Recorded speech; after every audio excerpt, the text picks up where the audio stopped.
Calcharo has a few main echo options, including Tempest Mephis, Wuthering Mephis, Mech Abomination, and one other one that will probably see some use after Yinlin comes out. In this guide, I will help you understand when to use these echoes and how they fit different strategies so you can decide for yourself which one is best for you. Timestamps will be available in the description, but I highly recommend you to listen to my reasoning because it will clear out a lot of confusion. Let's start with the main topic, Tempest or Wuthering Mephis. Here is a side-by-side comparison as to what they do at golden rarity. From this alone, you can clearly see that the Wuthering Mephis does more damage on its own, but the buff from the Tempest Mephis is more appealing since Calcharo's main game plan is to use his charged up heavy attacks. That is the theory. Now let's talk about gameplay. The Tempest Mephis has less field time compared to the Wuthering Mephis, who needs to strike 6 times. This means that you will get the electro damage increase way quicker with the Tempest Mephis. So does that mean the Tempest Mephis is better? In theory, yes. However, I would like you to consider this. Calcharo easily misses his attacks to bosses that move quickly because he attacks slower than sword users, such as Dungeon or the Rover.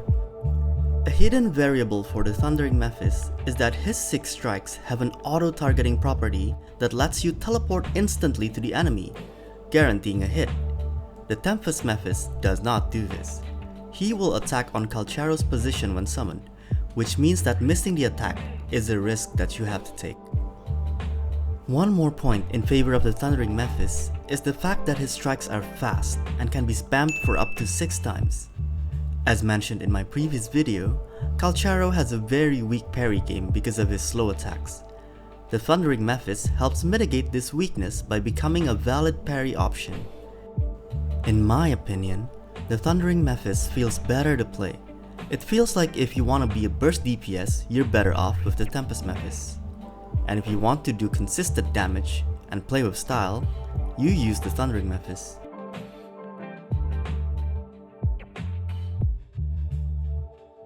At gold rarity, here is what it does.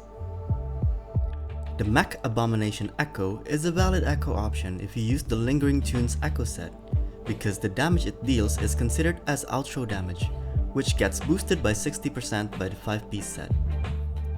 Having said that, that's all it does. Attack percentage buff is not as big of a buff as electro damage percentage, which is given by the 2 Mephis echoes. And it does not provide anything else except for damage.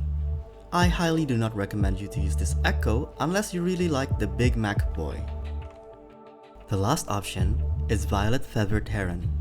Here's what it does. Why is this a good option when the 2 Mephis echoes exist? Simply put, this is a 100% foolproof parry option that can also drop as a Void Thunder set. Calcharo is bad at parrying because his attacks are slow, so in 1.0, he is usually paired with a sword character such as the Rover or Sanhua who can parry easily. When Yinlin comes out, it is highly likely that your Calcharo team will not have a sword user. This is where the Violet Feathered-Heron comes in. For people who don't want to do risky plays with the Wuthering Mephis, you can just tap the echo and it will automatically parry the enemy for you. So here's the summary. Use Tempest Mephis if you want burst DPS. Use Wuthering Mephis if you want consistent damage. Don't use Mech Abomination unless you really like him. Use the Violet Feathered-Heron for survivability.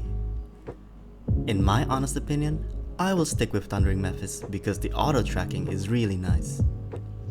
If you enjoyed watching this video, please consider to like, comment, and subscribe to the channel because it will really make my day.